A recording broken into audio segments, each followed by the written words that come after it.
Otomatis kalau wali murid kan ada anaknya, kemudian ada persiapan belajar. Guru itu harus mempersiapkan. Maka ketika masuknya jam 7 di siap kerja, nggak usah kaget. Pulangnya jam 2:30 ya itu memang ketentuan. Nggak usah pada lebay. Iya, kagetan ya. Nah, ketika sudah biasa nggak akan jadi masalah. Kenapa kok harus jam 7 diterapkan seperti itu? Orang yang punya anak, yang punya peserta didik di rumah, orang tua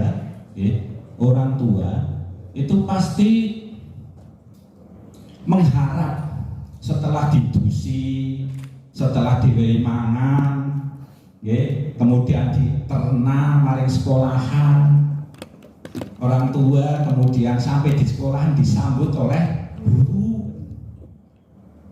Maka diterapkan jam 7, jangan sampai jam 7 belum ada. Nah, guru menyambut dengan senyum, salam, sapa, dan sebagainya. Maka diupayakan begitu, diupayakan untuk bisa sampai di sekolahan. Nah, orang tua tersebut nantinya akan meninggalkan anaknya, di pekerjaan itu. Maka jangan sampai guru itu telat dengan anaknya. Loh, Pak Parto, iya, saya wani ngomong dulu di Karangkobar juga seperti itu. Jam 7 sudah sampai di Karangkobar, sudah menyambut anak-anak. Gitu, kira-kira siap, Nah, siap lah.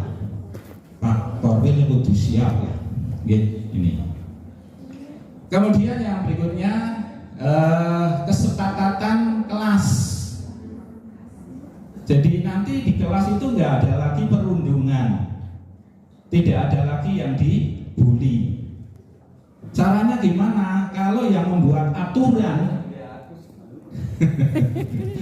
ya kalau di kelas ini yang bully Pak Heri pada Mas Agus mesti.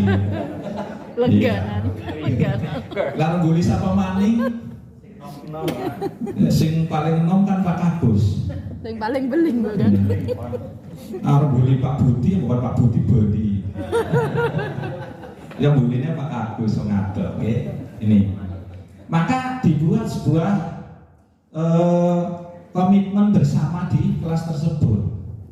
Buatlah aturan, tetapi aturannya yang membuat itu tidak guru.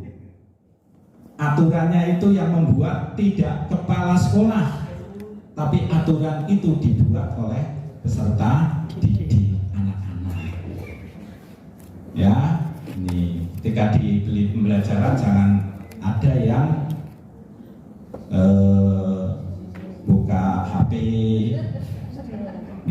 misalnya, kalau yang buka HP monggo, ya. Kemudian tidak ada yang nyontek. Ya, kalau anak SD biasanya kalau mau ke belakang itu rombongan. Nah, ketika di situ tidak ada aturannya, maka nggak bisa untuk mengikat anak itu satu-satu. Tidak bisa mengikat anak itu satu-satu. Maka dibuatlah komitmen pembuatan aturan secara partisipatif anak. Jadinya nanti semuanya menang. Termasuk di sekolah, kepala sekolah juga mengumpulkan gurunya untuk di briefing. Buatlah aturan secara partisipatif. Jangan kepala sekolah itu membuat aturan sendiri yang kadang tidak disenangi oleh gurunya. Maka gurunya ketika akan mengikuti aturan itu hendaknya dibuat secara bersama. Bapak Ibu guru, hari ini kita bersama-sama membuat aturan. Monggo yang kira-kira makate kesepakatan berangkat jam berapa, dilihat dari ketentuan dari pemerintah daerah. Ketentuannya jam 7, paling tidak sebelum jam 7 sudah sampai di sekolah. Kenapa? Harus menyambut anak-anak. Satu. Kedua, misalnya tidak merokok. Ada nggak yang dimerokok? Ada pasti. Kalau merokok ya ada tempatnya sendiri dan sebagainya. Ini sebuah komitmen yang dibangun sejak awal. Sejak awal. Tujuan dari pembelajaran ini nanti peserta itu memahami arah dan kebijakan gerakan transisi PAUD ke SD yang menyenangkan. Yang menyenangkan, arti kata menyenangkan berarti semua senang.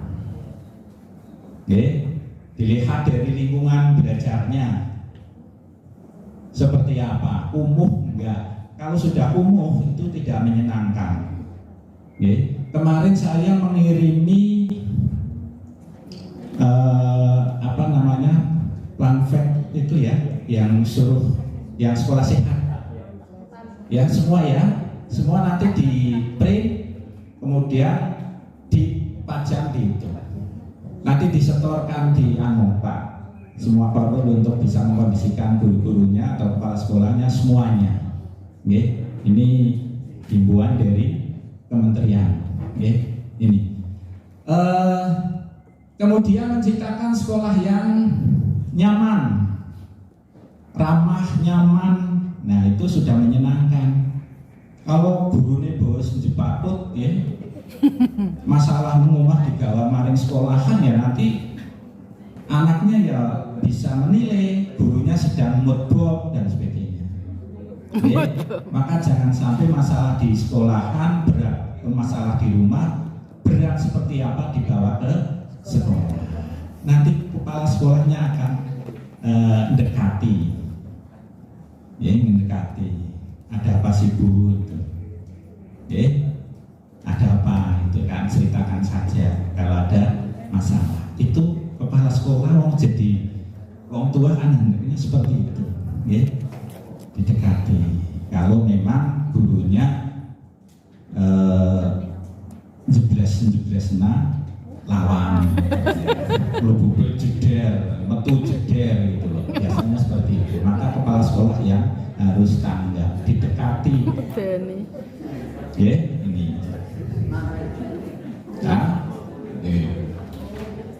Kemudian buatlah sekolah itu menjadi menarik, menjadi menarik. Dulu ada anak sekolah, anak STK, kepengen banget di sekolah di SD tingkat. Iya, bang ini sekolah dituduhi sing SD ora tingkat ora gelem. Itu anak TK. Dan itu nyata. Mbuh kayak apa SD tingkat, seperti SD ini tingkat gitu. Itu kan menjadi daya tarik. Maka ketika kepala sekolah ditempatkan di tempat yang baru diangkat, lihat kondisi sekolahnya seperti apa. Kemudian dilihat gurunya seperti apa dan sebagainya. Yang kedua, peserta mengetahui mengapa Pokja Bunda PAUD diperlukan untuk mendukung gerakan transisi PAUD ke SD yang menyenangkan. Jadi nanti jenengan akan memahami dukungan yang diberikan oleh Bunda PAUD. Nah setelah ada dukungan, jenengan komunikasinya itu mudah. Lanjut Mas. Nah, rangkaian kegiatan gak usah terus. Nah ini saat ini miskonsepsi praktek pembelajaran pada pendidikan anak usia dini dan SD masih sangat kuat di masyarakat. Miskonsepsi apa itu itu miskonsepsi? Ada pemahaman yang berbeda. Kemarin ada miskonsepsi tentang pemahaman kurikulum yang berbeda. Tetapi kemarin sudah diberikan, mudah-mudahan kurikulum tidak miskonsepsi. Besok yang keabu-abuan menjadi terang benderang. Dan segera Pak Korwil untuk bisa disampaikan kepada Bapak Ibu gurunya agar nanti di tahun pelajaran baru masuk tanggal 17 semuanya tidak ada yang miskonsepsi. Iya, Madukara ya, ini monggo, ini. Kemampuan yang dibangun pada anak di PAUD sangat berfokus pada calistung dan dianggap sebagai satu-satunya bukti keberhasilan belajar. Maka anak TK diajari calistung. Kenapa? Mbok ora ketampan nang SD. Betul nggih? Iya. Lah sekarang nggak ada seperti itu.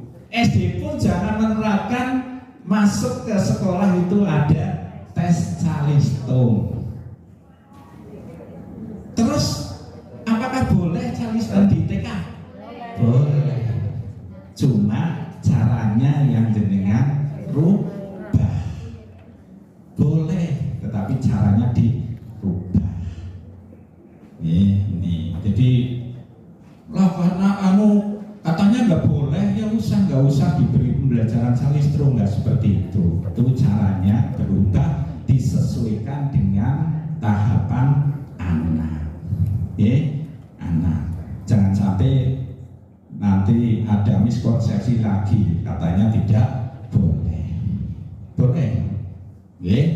Nah biasanya orang tua itu akan bangga ketika anaknya sudah bisa membaca, bisa menulis, bisa berhitung, bangga. Ini yang menjadi kebanggaan itu keberhasilannya.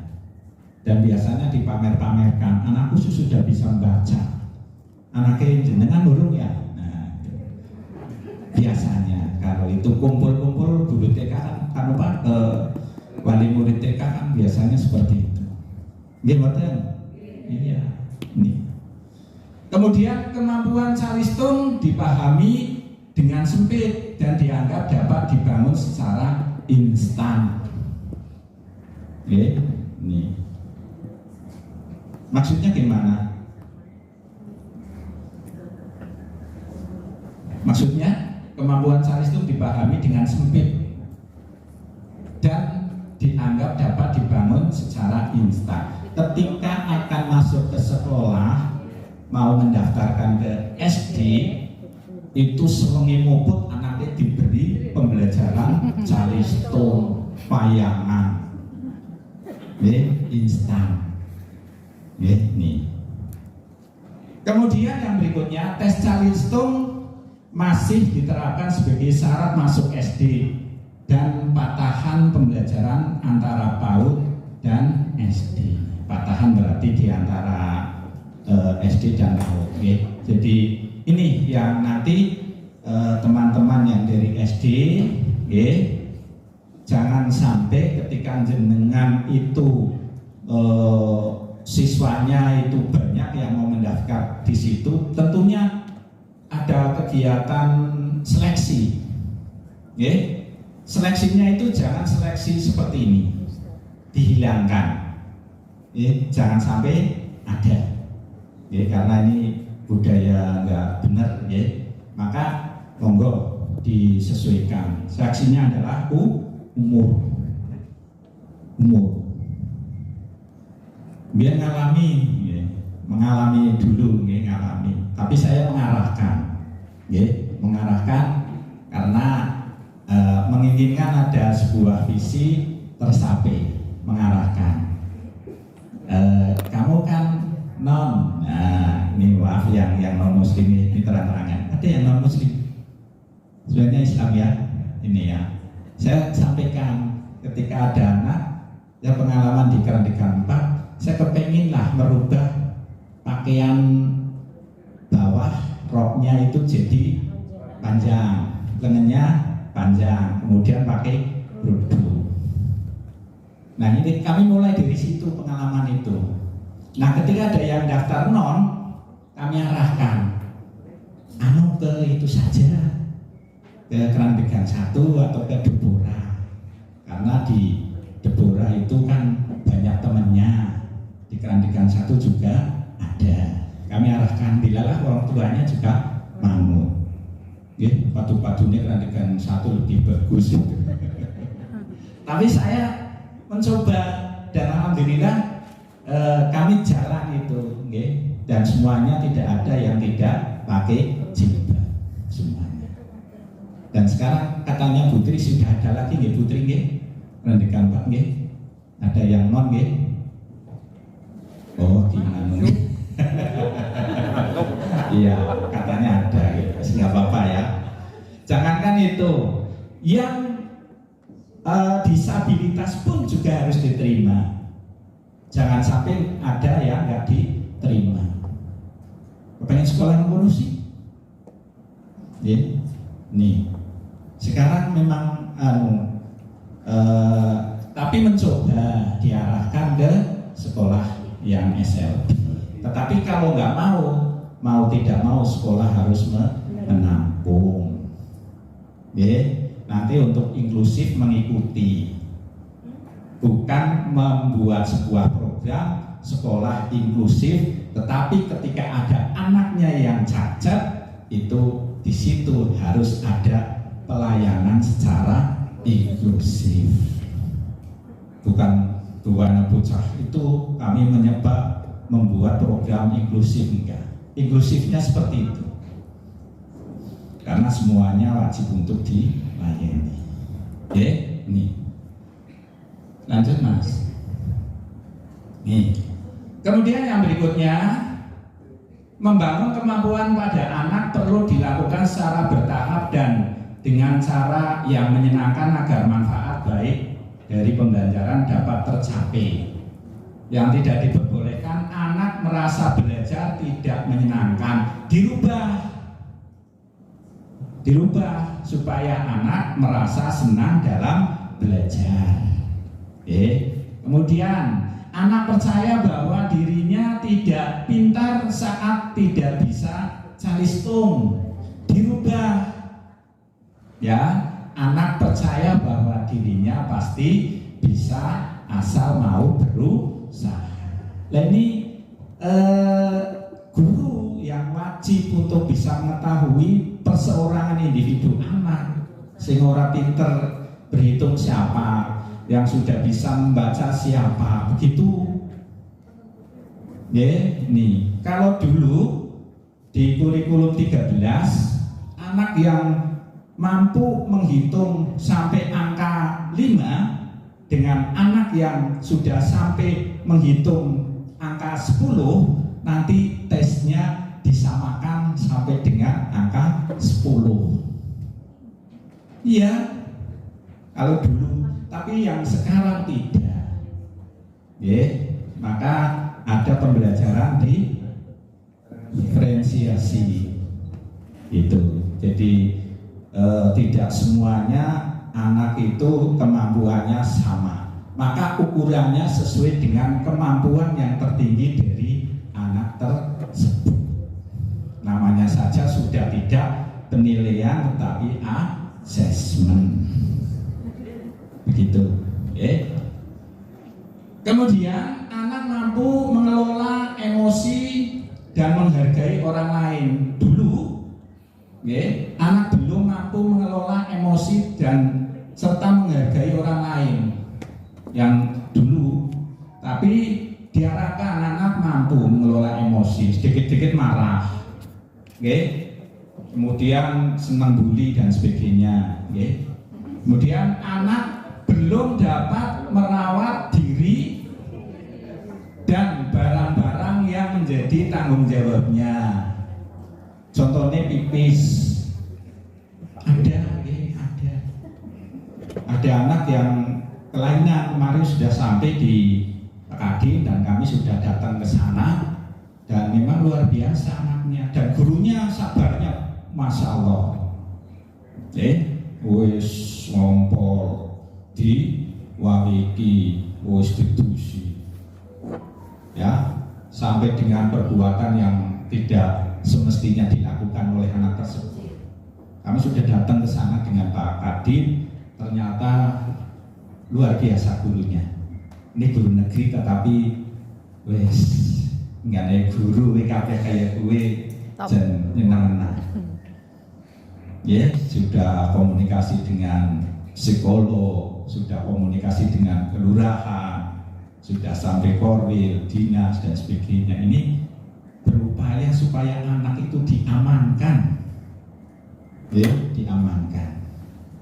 Ya, nih. Anak belum dapat merawat, ya. Nah, besok diupayakan anak bisa merawat, ya, merawat diri, ya, dan seterusnya. Anak mampu membaca tetapi tidak paham arti kata. Membaca bisa, ya, membaca, artinya nggak ngerti. Pernah kejadian seperti ini, ya, anak disuruh untuk membacakan huruf dari huruf kata, satu kata disuruh untuk membaca. Ini apa? P, ini apa? A, ini apa? N, ini apa? C, ini apa? A, ya, ini apa? S, ini apa? I, ini apa? L, ini apa?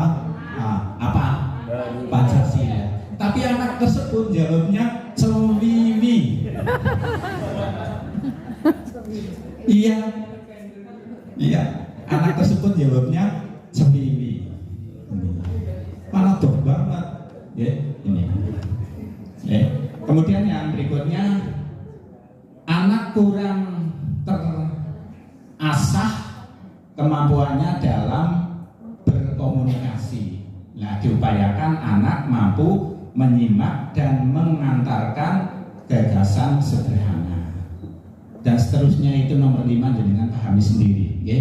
Nanti lanjut Mas. Di Breksani Kamburi yang orang pada Breksakan huruf. Ya. Kita perlu mengakhiri miskonsepsi tentang pembelajaran mulai dari sekarang. Ya. Transisi PAUD ke SD perlu selaras. Kemampuan fondasi dibangun secara holistik, secara menyeluruh.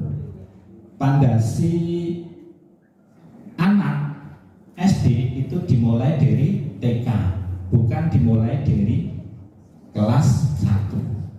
Maka dibuat sebuah fase, ya, kelas TK sampai dengan fase A.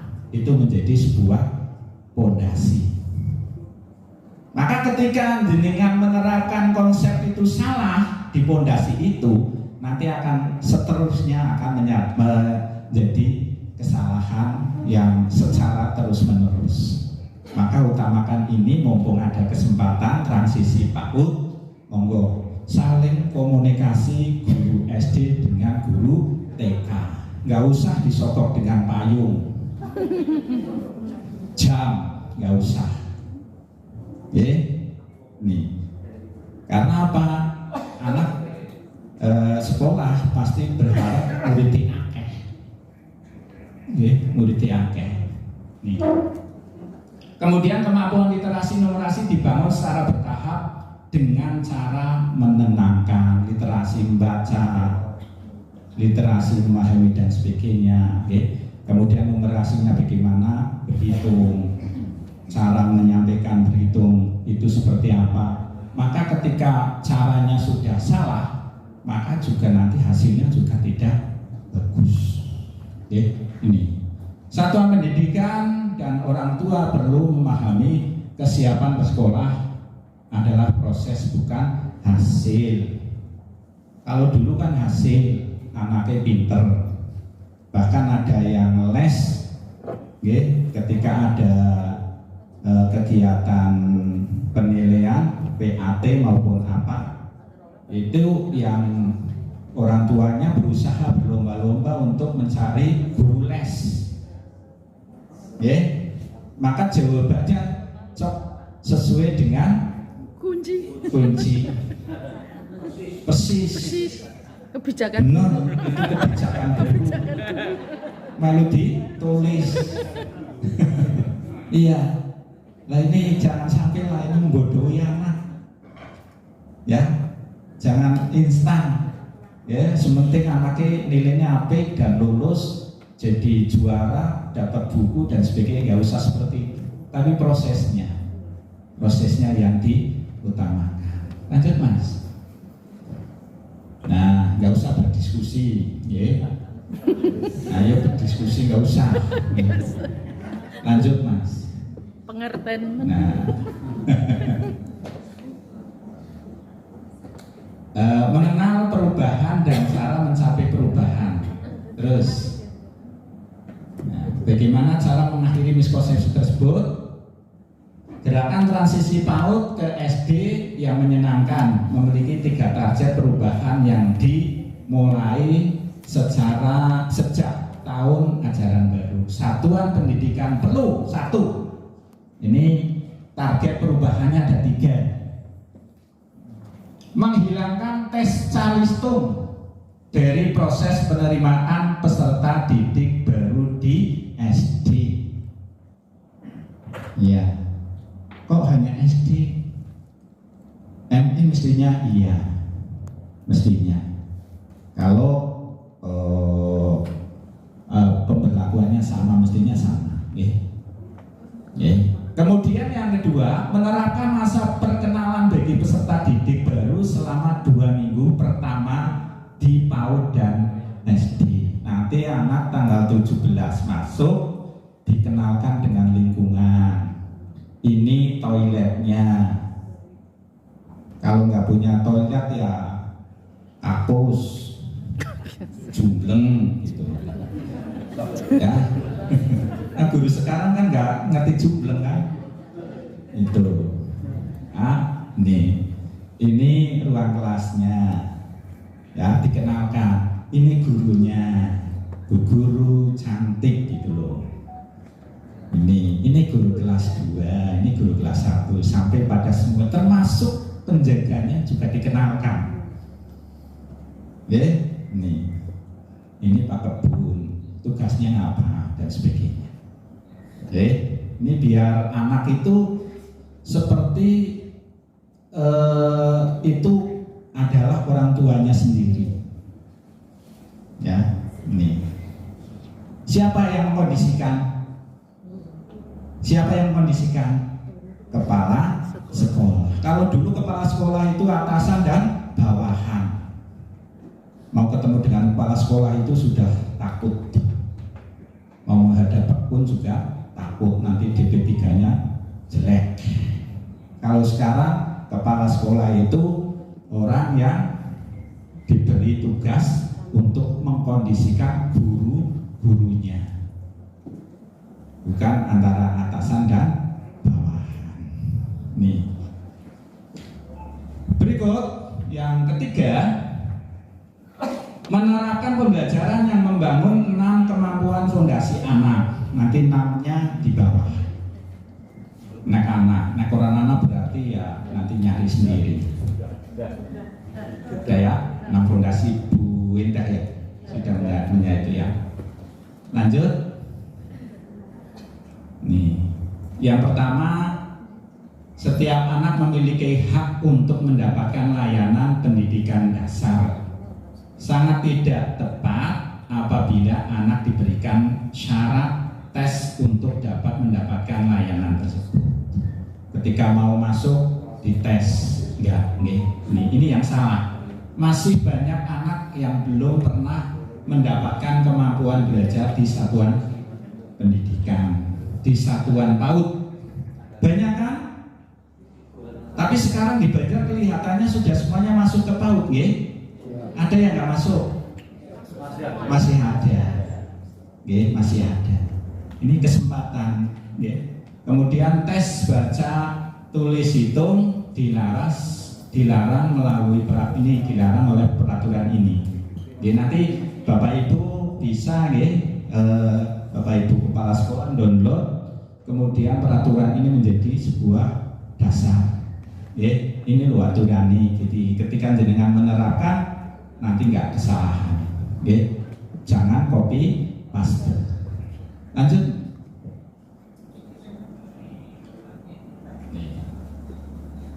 Pada target perubahan 2, satuan pendidikan perlu menerapkan masa perkenalan bagi anak. Satuan PAUD, masa perkenalan diharapkan peserta baru dapat merasa nyaman dan tadi sudah kenali peserta didik baru dengan menerapkan kegiatan pembelajaran, memberi informasi tentang kebutuhan belajar peserta didik. Kebutuhan belajar peserta didik ada buku, ada poltrok, ada pensil, ada penghapus dan sebagainya, dan seterusnya. Lanjut.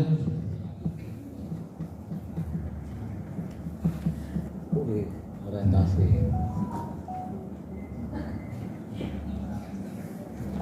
Ya, kegiatan perkenalan di lingkungan belajar. Ada kegiatan perkenalan orang tua dengan pihak sekolah. Orang tua pun juga diharapkan tahu kondisi sekolah.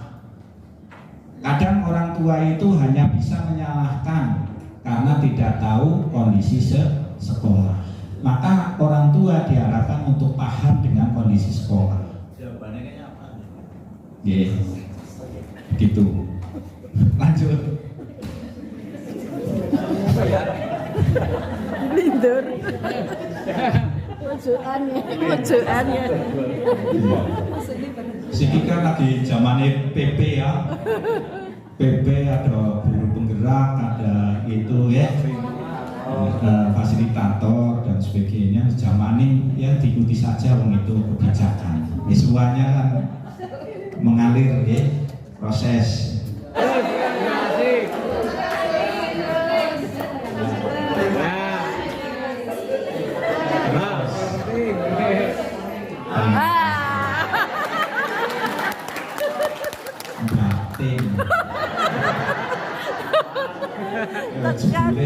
Terima kasih. Iya. Lawan anu beda harus menyampaikan lah ngapa bulan ini. Anehnya pada buyut kabeh. Kok anak sing gendar. Seneng sih, Pak. Seneng banget. Itu ya. Intinya itulah nanti Bunda PAUD perannya untuk membentuk Pokja PAUD. Pokja namanya Pokja Bunda PAUD ya. Pokja Bunda PAUD mulai dari kabupaten, kecamatan dan desa. Ini harus membentuk Pokja Bunda PAUD. Lah, anggotanya siapa saja? Ya, diambilkan dari pengurus PKK, PKK, ada pengurus PKK desa, kecamatan dan sebagainya. Gunanya kemarin sudah disampaikan sama Pak Wandi barangkali, untuk kegiatan yang dalam rangka untuk melanggengkan PAUD itu jangan sampai ditutup, melangsungkan. Nah, maka kami berharap, untuk yang Bunda PAUD, untuk yang guru-guru TK, berharap jenengan upayakanlah, upayakan. SD masih kosong, upayakan masuk ke SD, yang dari itu. Biasanya agar tomoni guru nih bocah kuwi manu orang mah masuk SD lah, SD upayakan itu masuk MI bari, upayakan jangan sampai. Jadi siap nampani, siap nampani SD-nya gitu. Kira-kira siap nggih Pak Ibu nggih? Yang guru TK? Sudah ya, sudah di